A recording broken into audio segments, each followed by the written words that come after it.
오늘도 우리 기뻐하는 교회 수예배 함께 하시는 여러분들을 주님의 이름으로 사랑하고 축복합니다. 다 함께 사도신경으로 우리 신앙을 고백하겠습니다. 전능하사 천지를 만드신 하나님 아버지를 내가 믿사오며 그 외아들 우리 주 예수 그리스도를 믿사오니 이는 성령으로 잉태하사 동정녀 마리아에게 나시고 본디오 빌라도에게 고난을 받으사 십자가에 못 박혀 죽으시고 장사한 지 사흘 만에 죽은 자 가운데서 다시 살아나시며 하늘에 오르사 전능하신 하나님 우편에 앉아 계시다가 저리로서 산자와 죽은 자를 심판하러 오시리라. 성령을 믿사오며 거룩한 공예와 성도가 서로 교통하는 것과 죄를 사하여 주시는 것과 몸이 다시 사는 것과 영원히 사는 것을 믿사옵나이다. 아멘. 다 함께 찬송가 405장 찬양하겠습니다.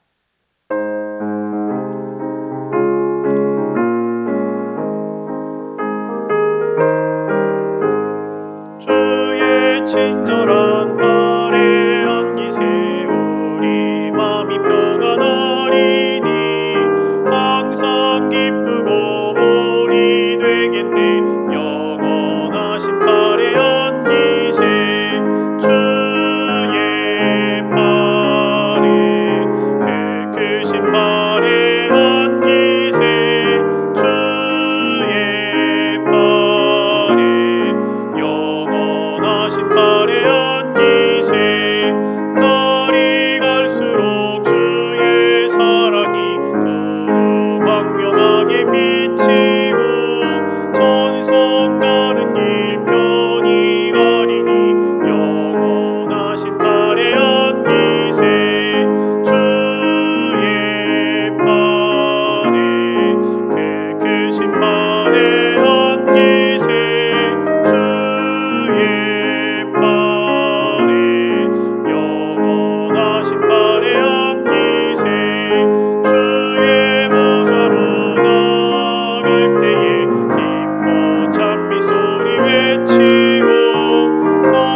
시간에는 함께 합심해서 기도하도록 하겠습니다. 먼저 오늘 예배와 우리 교회를 위해서 기도하겠습니다. 오늘도 우리가 온라인 예배로 가정에서 예배를 드리게 되었는데 우리가 있는 그 자리가 예배의 자리임을 우리가 잊지 않고 또 예배를 통해서 하나님께서 주신 은혜를 누리는 귀한 시간 되게 달라고 함께 기도하고 우리 기뻐하는 교회를 위해서 함께 기도하겠습니다. 그리고 두 번째로는 코로나 바이러스로 인해서 고통당하고 있는 우리나라와 또 온 세계를 위해서 기도하겠습니다. 이 고통의 시간이 속히 지나가기를 우리가 함께 기도하고 마지막 세 번째로는 여러분들의 삶을 위해서 함께 기도하도록 하겠습니다. 다 함께 기도하시겠습니다.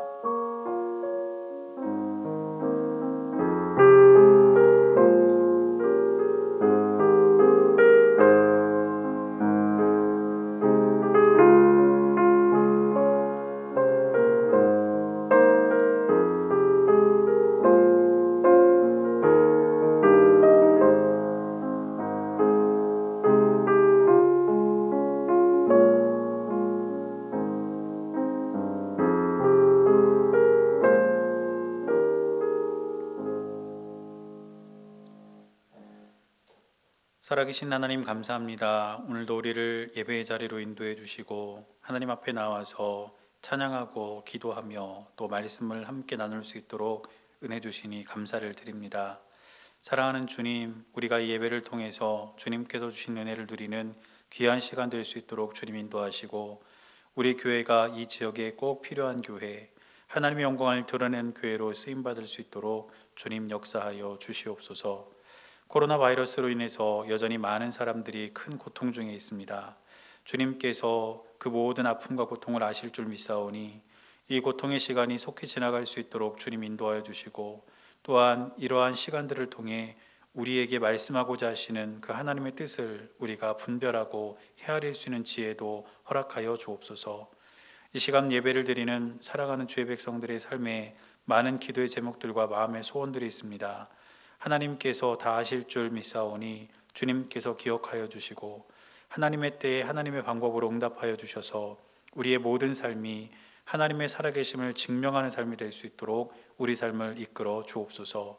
우리 주님께서 언제나 함께하여 주실 것을 믿으며 살아계신 예수님의 이름으로 간절히 기도드렸습니다.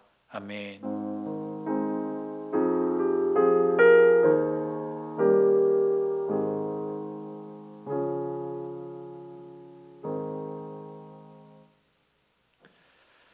오늘 우리에게 주시는 하나님의 말씀은 시편 39편 1절에서 13절까지 말씀입니다.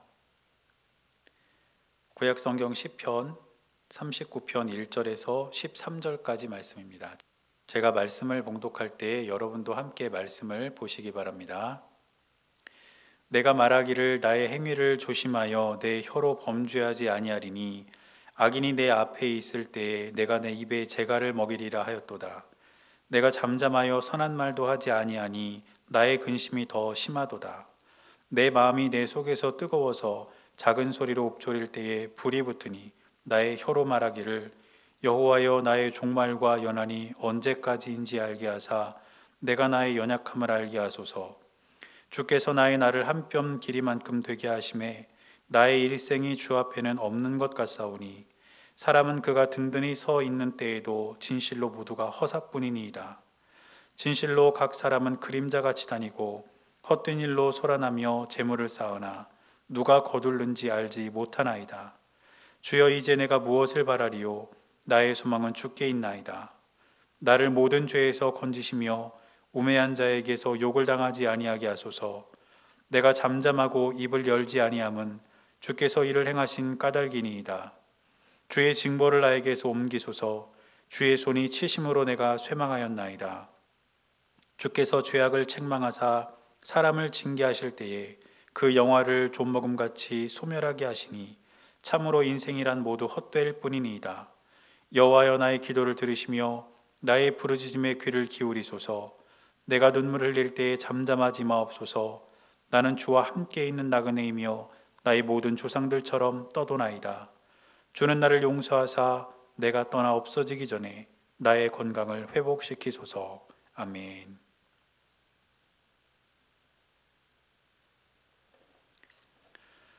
오늘도 살아계신 하나님의 은혜가 여러분들의 삶 가운데 함께 하시기를 주님의 이름으로 간절히 축원합니다. 우리 옆에 함께 예배드리시는 분들과 인사하겠습니다. 하나님께서 우리와 함께 하십니다. 인사하겠습니다. 시작. 하나님께서 우리와 함께 하십니다. 날씨가 또 조금 추워진 것 같습니다. 여러분 아무쪼록 건강들 유의하시기를 바라고, 우리가 계속해서 온라인 예배로 예배를 드리게 되었는데 우리가 다시 만날 때는 건강한 모습으로 또 반가운 얼굴로 그렇게 함께 만나 뵙게 되기를 소망합니다. 오늘 우리가 시편 39편 말씀을 함께 읽었습니다. 우리가 살다 보면 지혜가 필요할 때가 있죠. 지혜로운 말, 또 지혜로운 행동, 이런 것들이 필요할 때가 많이 있습니다. 왜냐하면 우리가 사람들과 더불어 살아가면서 지혜롭게 말하고 지혜롭게 행동하지 않으면 상대방에게 상처를 주거나 혹은 자신이 오해받는 그런 상황에 놓이게 될 때가 종종 있기 때문입니다. 그래서 많은 사람들이 이 지혜를 참 중요하게 생각하고 지혜를 얻기 위해서 여러 가지로 노력을 하는 것을 볼 수가 있습니다. 그래서 어떤 사람들은 지혜를 얻기 위해서 책을 읽는 사람도 있어요. 특별히 고전 문학 같은 그런 책들을 읽으면서 옛날 선조들로부터 지혜를 얻고자 하는 그런 노력을 기울이는 사람도 있고, 또 어떤 사람들은 어떤 삶의 연륜이 있는 분들의 그런 조언을 들으면서 또한 지혜를 얻고자 하기도 합니다. 그리고 또 어떤 사람들은 어떤 분야의 전문성을 갖춘 사람들의 강의를 들으면서 또 지혜를 갖고자 하죠. 이렇게 많은 사람들이 지혜로운 말과 행동을 얻기 위해서 노력을 합니다. 그런데 여러분, 성경에서는 지혜에 대해서 어떻게 이야기를 하고 있을까요? 잠언 9장 10절을 보니까 이렇게 기록하고 있습니다. 여호와를 경외하는 것이 지혜의 근본이요 거룩하신 자를 아는 것이 명철이니라. 무슨 뜻이겠습니까? 하나님이 바로 지혜의 근본이라는 것입니다. 그래서 많은 사람들이 어떤 세상적인 방법을 통해서 또 사람들과의 관계 속에서 지혜를 찾고 있지만, 그리고 그렇게 얻는 지혜도 참 유익하고 좋지만, 저와 여러분들은 무엇보다 하나님의 말씀인 성경을 통해서 지혜의 근본이신 하나님을 발견하고 하나님께서 우리에게 주시는 그러한 지혜를 깨달으며 살아가야 될 줄로 믿습니다. 그래서 사도 바울은 디모데에게 쓴 편지에서 성경이 우리에게 얼마나 유익한지를 이야기합니다. 디모데후서 3장 16절을 보니까 이렇게 기록하고 있습니다. 모든 성경은 하나님의 감동으로 된 것으로 교훈과 책망과 바르게 함과 의로 교육하기에 유익하니. 하나님의 말씀인 이 성경 속에서 다른 사람들에게 교훈하는 것, 또 잘못한 사람들을 지혜롭게 책망하는 것, 그리고 바르게 세워주는 것, 그리고 의롭게 교육하는 것, 이 모든 것들이 가능하다는 것입니다. 그래서 이 성경이 우리에게 참 유익하다는 것이죠. 또 이어지는 17절을 보면 바울은 또 이렇게 말씀을 이어갑니다. 이는 하나님의 사람으로 온전하게 하며 모든 선한 일을 행할 능력을 갖추게 하려 함이라. 하나님의 말씀인 성경 속에 모든 선한 일을 행할 수 있는 능력을 갖출 수 있는 지혜가 담겨 있고, 하나님의 사람으로 온전하게 세워질 수 있는 그러한 힘이 있다는 것을 바울은 이야기하고 있는 것입니다. 그러므로 저와 여러분들은 하나님의 말씀 속에 지혜가 있다는 사실을 기억하고, 이 말씀을 통해서 우리가 살아가는 삶에 필요한 지혜를 얻고, 그 지혜를 가지고 이 세상을 살아갈 수 있는 저와 여러분들이 되어야 될 줄로 믿습니다. 그런 의미에서 오늘 우리가 읽은 시편 39편을 보면 우리가 이 본문을 통해서 몇 가지 지혜로운 삶의 통찰을 얻을 수가 있습니다. 그래서 오늘 이 말씀을 통해 우리가 이 안에서 어떤 지혜를 얻을 수 있을까 3가지 정도로 살펴보려고 합니다. 첫째로 오늘 우리가 말씀을 통해서 깨달을 수 있는 삶의 지혜는 무엇이냐면 악인들 앞에서 침묵하는 지혜입니다. 이것은 다른 것이 아니라 말로 범죄하지 않겠다는 그러한 말씀입니다. 오늘 1절 말씀을 보니까 다윗은 이렇게 기록하고 있습니다. 내가 말하기를 나의 행위를 조심하여 내 혀로 범죄하지 아니하리니 악인이 내 앞에 있을 때에 내가 내 입에 재갈을 먹이리라 하였도다. 지금 말씀을 보니까 다윗은 혀로 범죄하지 않겠다 이렇게 이야기하고 있습니다. 말로 범죄하지 않겠다는 뜻입니다. 우리는 흔히 다른 사람들의 신체 위해를 가하거나 혹은 어떤 재산상의 피해를 입혔을 때 그것을 범죄로 간주합니다. 그런데 우리가 잊지 말아야 할 것은 무엇이냐면 우리가 말로 죄를 짓는 것도 우리가 심각하게 여겨야 할 범죄라는 것입니다. 그래서 저와 여러분들은 이렇게 말을 통한 범죄를 철저하게 경계하고 말로 범죄하지 않도록 우리의 삶을 가꾸어 가야 한다는 것을 꼭 기억하시기를 바랍니다. 예수님께서도 말을 통한 범죄에 대해서 경계하셨죠. 마태복음 5장 22절에 보면 예수님께서 이렇게 말씀하십니다. 나는 너희에게 이르노니 형제에게 노하는 자마다 심판을 받게 되고 형제를 대하여 라가라 하는 자는 공회에 잡혀가게 되고 미련한 놈이라 하는 자는 지옥불에 들어가게 되리라. 여기를 보니까 형제를 대하여, 그러니까 형제 자매에게, 이웃들에게 라가 이렇게 말을 하는 사람은 공회에 잡혀가게 된다 이렇게 예수님께서 말씀하셨습니다. 이 라가라는 말이 뭐냐면 히브리인의 욕설입니다. 그러니까 주위 형제 자매들에게 욕을 하는 사람은 공회에 잡혀가게 된다는 거예요. 그리고 이어지는 말씀을 보니까 미련한 놈이다 이렇게 말을 하는 자는 지옥불에 들어가게 될 것이다. 굉장히 강력하게 말씀하고 계시죠. 이 미련한 놈이라고 되어 있는 이 단어가 새 번역을 보니까 바보라고 번역을 했더라고요. 그러니까 우리가 주위 사람들한테 이 바보야 이렇게 말하면 그건 어떤 일이 된다고요? 지옥불에 떨어질 일이라는 거죠. 그렇기 때문에 예수님께서도 이렇게 말을 통한 범죄에 대해서 경계하셨습니다. 말을 통한 범죄가 우리가 경계하고 하지 말아야 할 일이라는 것을 예수님께서도 강조하셨다는 것이죠. 여러분, 이런 말이 있습니다. 날카로운 칼은 사람의 몸을 찌르지만 날카로운 말은 사람의 영혼을 찌른다. 상대방에 대한 말 한마디가 그 사람의 영혼을 찌르고 그 사람의 영혼을 죽일 수 있어요. 그렇기 때문에 저와 여러분들은 말로 범죄하지 말아야 된다는 사실을 꼭 기억할 수 있는 저와 여러분들이 될 수 있기를 주님의 이름으로 간절히 축원합니다. 그런데 오늘 말씀을 보면 다윗은 특별히 나는 악인 앞에서 말로 범죄하지 않겠다 이렇게 말하고 있습니다. 그러면서 이런 표현을 쓰고 있습니다. 내 입에 재갈을 먹이리라. 여러분, 재갈이라는 것이 동물 입에 이렇게 물리는 거거든요. 그래서 이 재갈을 물려놓으면 이 동물이 입을 제대로 움직이지도 못하고 울음을 제대로 낼 수도 없는 그런 상황이 되는 것이죠.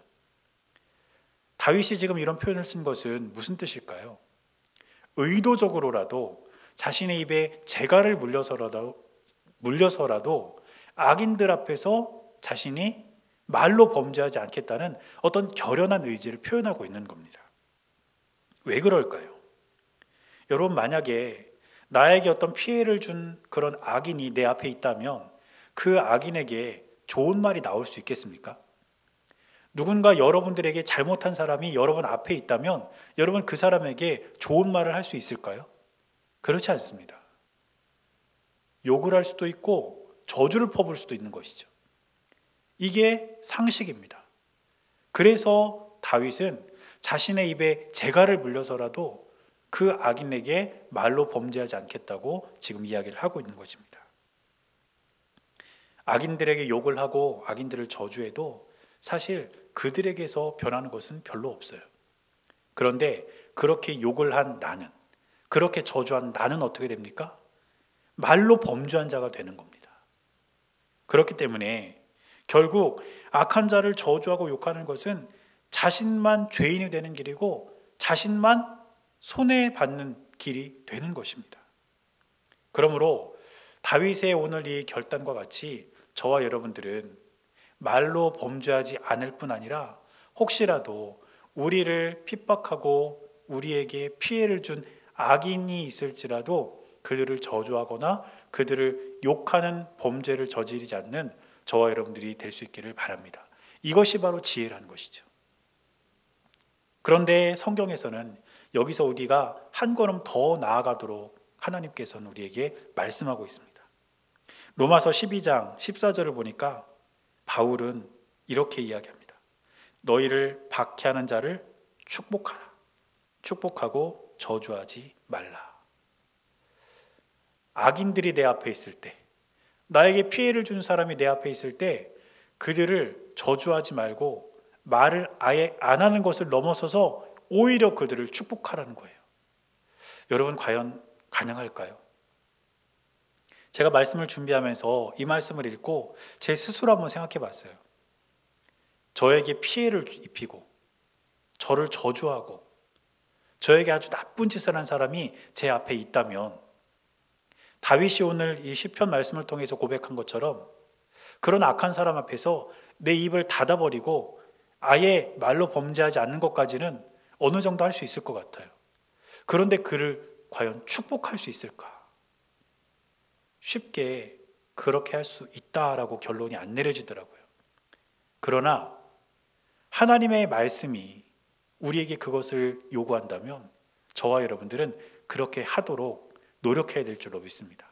그래서 말씀을 준비하면서 제가 그렇게 기도하고 결단했습니다. 하나님, 혹시 저에게 피해를 주고 저를 욕하고 저를 나쁘게 몰아세우는 사람이 제 눈앞에 있을지라도 그 사람에게 말로 범죄하지 않도록 입을 닫는 것을 넘어서서 그 사람을 오히려 축복할 수 있는 마음을 저에게 주십시오.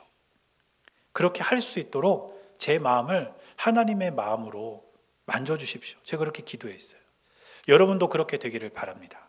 이것이 바로 하나님께서 저와 여러분들에게 주시는 지혜고 이 세상에서 하나님의 영광을 드러내며 살아갈 수 있는 길임을 기억하시면서 우리는 말로 범죄하지 않는 것을 넘어서서 우리를 박해하고 핍박하는 악인들에게까지, 우리에게 피해를 입은 자들에게까지 오히려 축복할 수 있는 하나님의 귀한 자녀들이 될 수 있기를 주님의 이름으로 간절히 축원합니다. 그리고 두 번째로 우리가 말씀 속에서 찾을 수 있는 삶의 지혜는 무엇이냐면 인생의 덧없음을 아는 지혜입니다. 인생의 덧없음을 안다는 것은 첫째로 자신의 연약함을 안다는 것입니다. 오늘 본문의 4절을 보니까 다윗은 이렇게 기록합니다. 여호와여, 나의 종말과 연한이 언제까지인지 알게 하사 내가 나의 연약함을 알게 하소서. 여러분, 자신이 얼마나 연약한 사람인지 아는 사람, 그 사람이 진짜 지혜 있는 사람이라는 것이죠. 인생을 살면서 자신이 세상의 주인이고 자신이 세상의 지배자인 것처럼 살아가는 사람들이 종종 있습니다. 그런데 그런 사람들을 보면 한결같은 공통점이 있어요. 그게 뭐냐면 교만하다는 것입니다. 교만이 머리 끝까지 차올라서 자신이 인생의 주인공이고 자신이 세상을 지배할 수 있을 것처럼 그렇게 큰 소리를 치고 살아간다는 것입니다. 그런데 여러분, 자신의 연약함을 아는 사람은 반대로 겸손합니다. 그래서 교만한 사람은 자신의 힘으로 그 삶을 살아야지만 자신의 연약함을 아는 겸손한 사람은 하나님의 은혜로 삽니다. 그래서 이것이 지혜가 되는 것입니다. 자신의 힘으로 세상을 살 수 있다고 자만하고 그렇게 세상을 많은 사람들이 살아가지만 결국 그렇게 살아가는 사람들이 인생의 한계에 부딪힐 때가 얼마나 많습니까? 그러나 반대로 자신의 연약함을 알고 하나님의 크심을 인정하고 겸손하게 하나님을 바라보며 지혜롭게 사는 사람들은 그때그때 하나님께서 베풀어 주시는 은혜로 인생을 살아갈 수 있고 또 그런 삶이야말로 하나님 앞에서 값진 인생으로 그렇게 채워져 가게 된다는 것입니다. 그러므로 저와 여러분들은 우리의 연약함을 알되 하나님의 크심을 아는 그런 지혜를 가지고 믿음으로 이 땅을 살아가는 우리 모두의 삶이 될 수 있기를 주님의 이름으로 간절히 축원합니다. 그리고 인생의 덧없음을 안다는 것은 둘째로 무슨 뜻이냐면 인생이 짧다는 것을 아는 것입니다. 오늘 5절을 보니까 다윗은 이렇게 기록합니다. 주께서 나의 날을 한 뼘 길이만큼 되게 하심에 나의 일생이 주 앞에는 없는 것 같사오니 사람은 그가 든든히 서 있는 때에도 진실로 모두가 허사뿐이니이다. 지금 말씀을 보니까 주께서 나의 날을 한 뼘 길이만큼 되게 하셨다. 이렇게 기록하고 있습니다. 이 한 뼘은 여러분들 아시는 것처럼 이 엄지손가락부터 새끼손가락까지 거리입니다. 그런데 이 한 뼘은 당시 이스라엘 사회에서 가장 짧은 측량 단위였습니다. 성경을 보면 여러 가지 길이를 재는 단위가 나오죠. 지금이야 전 세계가 공통적으로 우리가 사용하고 있는 그런 길이를 재는 단위가 있지만 그때는 없었습니다. 그래서 성경을 보면 그런 단위가 나오는데 가장 많이 나오는 단위가 규빗입니다.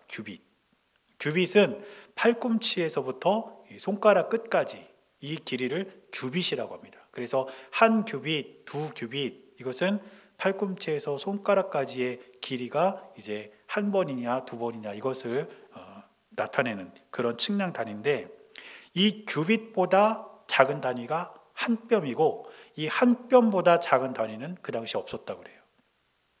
그러니까 지금 다윗이 한 사람의 인생이 한 뼘밖에 되지 않는다는 것은 그만큼 삶이 짧다는 것을 의미하는 것이고 우리 인생이 짧다는 것을 우리가 인정하고 기억하는 것이 바로 지혜로운 것이라는 사실을 이야기하고 있는 것입니다. 저희 아이가 어렸을 때 아마 학교 들어가기 전이었던 것 같아요. 그때 어떻게 저하고 이야기를 하다가 제가 아이한테 그랬어요. 아빠가 언제까지 살면 좋겠어? 아빠 오래오래 살면 좋겠지? 그랬더니 저희 아이가 그때 저한테 뭐라고 이야기했냐면 아빠는 내가 45살 될 때까지 살면 좋겠어 그러는 거예요. 학교 들어가기 전이니까 제 생각에 45살이라는 그 숫자 개념도 없을 때였을 것 같아요. 어디서 그 45이라는 그런 말을 들어서 그냥 그렇게 말한 것 같은데 어쨌든 제 아이의 말에 따르면 저는 74살까지 살게 됩니다. 그런데 만약에 제가 74살까지 살고 천국에 간다면 저는 지금 살아갈 날의 절반을 훌쩍 지난 그런 상황이에요. 인생이 짧다는 거예요. 그래서 제가 요즘에 종종 주위의 어떤 목사님들과 통화를 하거나 또 다른 분들과 이렇게 전화 통화를 하고 또 이렇게 이야기를 하다 보면 제일 많이 듣는 말 중에 하나가 세월 참 빠르다, 시간 참 빨리 지나간다, 이런 말을 참 많이 듣습니다. 여러분 어떠십니까? 세월 참 빠르죠? 시간 참 빠르게 흘러가죠? 다시 말해서 우리 인생이 짧다는 거예요. 그리고 그 인생이 짧음을 기억하고 아는 것이 지혜라는 겁니다. 그래서 다윗은 오늘 말씀에서 이 인생의 짧음에 대해서 두 가지로 표현을 하고 있습니다. 먼저 5절 뒷부분을 보니까 다윗이 이렇게 말합니다. 사람은 그가 든든히 서 있는 때에도 진실로 모두가 허사뿐이니이다. 사람이 든든히 서 있는 때도 모든 것이 허사다. 이 부분을 세번역 성경으로 보니까 이렇게 기록하고 있습니다. 인생의 전성기조차도 한낱 입김에 지나지 않습니다. 여러분, 지금 추운 겨울이니까 따뜻한 그런 방 안으로 이렇게 있을 때는 입김이 안 나지만 밖에 이렇게 나가서 입김을 후 불면 그 입김이 한참 있다 사라집니까? 금방 사라지죠? 마찬가지라는 거예요. 인생의 전성기조차도 한낱 입김에 불과하다는 겁니다. 아주 짧다는 것이죠. 또 6절 앞부분을 보면 이렇게 기록하고 있습니다. 진실로 각 사람은 그림자같이 다니고, 사람은 그림자 같다는 것이죠. 여러분, 어떤 물체에 대한 그림자는 해가 지면 사라집니다. 그만큼 사람의 인생이 짧다는 것을 지금 다윗은 표현하고 있습니다. 이처럼 다윗은 어떤 인생의 덧없음에 대해서 사람의 연약함, 그리고 인생의 짧음, 이 두 가지를 가지고 이야기를 하고 있는데, 그렇다면 과연 다윗이 인생을 부정하는 것일까? 그렇지 않아요. 자신의 연약함을 알고 인생의 짧음을 아는 것이 곧 지혜라는 겁니다. 그래서 이런 지혜를 가진 사람은 삶을 함부로 살지 않습니다. 자신이 연약하기에 한 사람 한 사람을 귀하게 대할 줄 알고, 인생이 짧음을 알기에 그 짧은 인생을 함부로 살지 않고 의미 있고 가치 있게 살려고 노력한다는 것을 우리는 꼭 기억해야 합니다. 그러므로 저와 여러분들 역시 우리 인생의 덧없음을 깨닫고 그 지혜를 갖고 우리의 삶 속에서 한 사람 한 사람을 귀하게 대하고 또 우리의 삶을 의미 있고 가치 있게 살아갈 수 있는 저와 여러분들이 될 수 있기를 주님의 이름으로 간절히 축원합니다. 마지막으로 한 가지 더 말씀을 통해서 우리가 삶의 지혜를 찾아본다면 하나님께 소망을 두는 지혜가 필요합니다. 세상에 많은 사람들은 사실 세상 가치에 소망을 두고 살죠.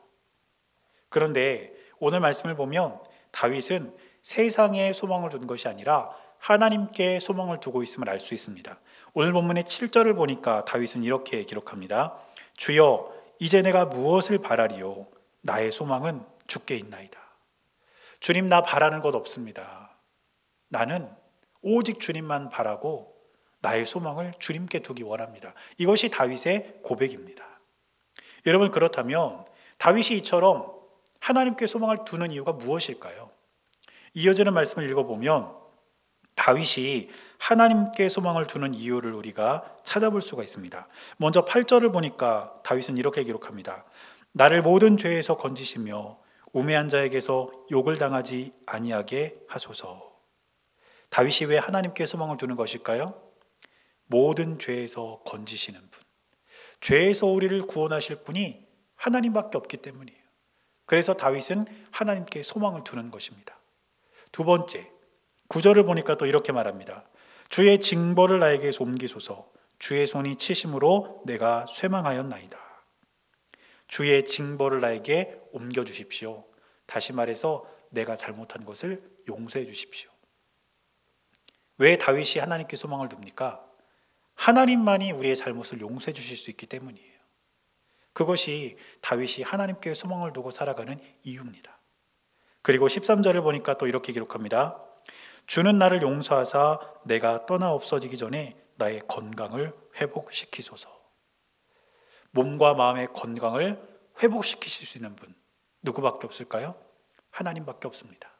그래서 다윗은 하나님께 소망을 두고 사는 것을 선택한 것이고, 그것이야말로 삶의 지혜라는 것을 꼭 기억하시기를 바랍니다. 여러분, 우리가 세상의 소망을 두고 살면 좌절하고 낙심하게 됩니다. 그렇지만 하나님께 소망을 두고 살면 우리는 은혜를 경험할 수 있습니다.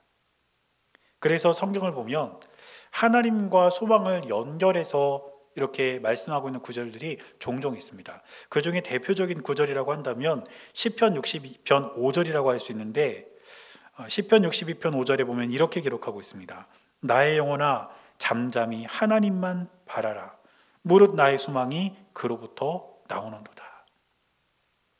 우리가 세상에 발을 딛고 살지만 우리의 마음의 눈은 하나님을 향해 있어서 항상 잠잠히 하나님을 바랄 때에 하나님을 바라는 그 자리에서 나의 소망이 하나님으로부터 나온다는 것, 그것을 우리가 잊지 말아야 될 줄로 믿습니다.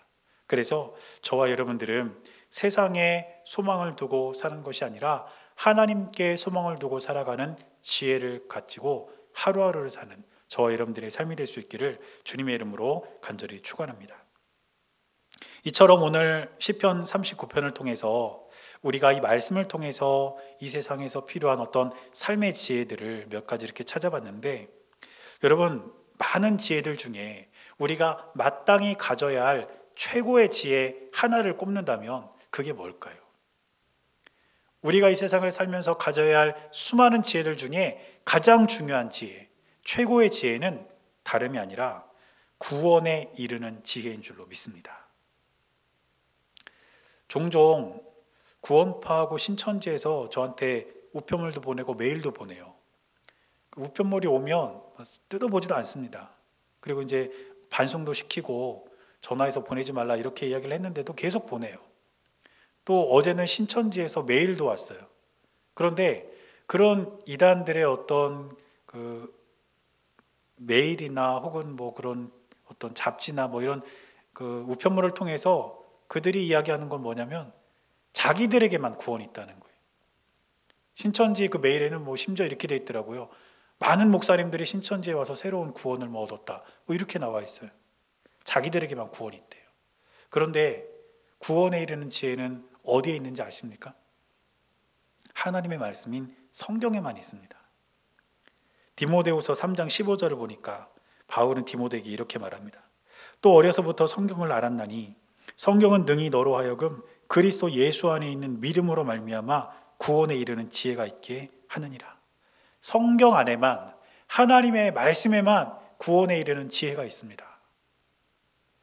그 지혜가 가장 값진 지혜이고 가장 존귀한 지혜입니다. 그러므로 저와 여러분들은 이 하나님의 말씀을 벗어나서는 안 되는 것이죠. 사랑하는 여러분, 저는 저와 여러분들이 하나님의 말씀을 통해서 삶의 지혜를 얻고 그 삶의 지혜를 가지고 이 세상을 지혜롭게 하나님의 영광을 드러내며 살아가는 여러분들의 삶이 될 수 있기를 축복합니다. 그리고 한 가지 덧붙여서 그것보다 더 중요한 지혜, 구원에 이르는 지혜가 하나님의 말씀 안에 있음을 꼭 기억하고 다른 곳에 마음을 뺏기거나 눈을 돌리지 말고 오직 말씀 속에서 여러분들이 찾은 그 구원의 길을 신실하게 걸어나가는 그런 지혜가 여러분들의 삶 가운데 있게 되시기를 주님의 이름으로 간절히 축원합니다.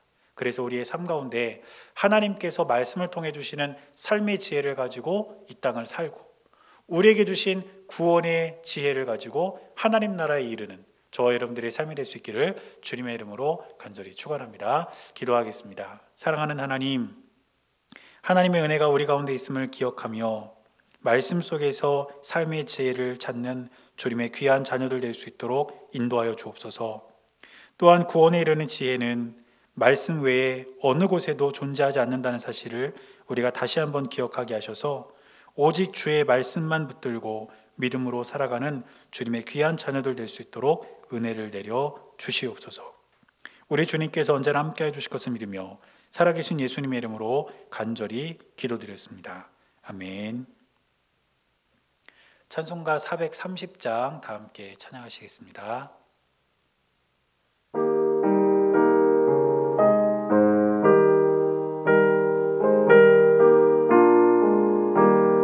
주와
오늘도 우리 기뻐하는 교회 수요예배 함께 하신 여러분들을 다시 한번 주님의 이름으로 사랑하고 축복합니다.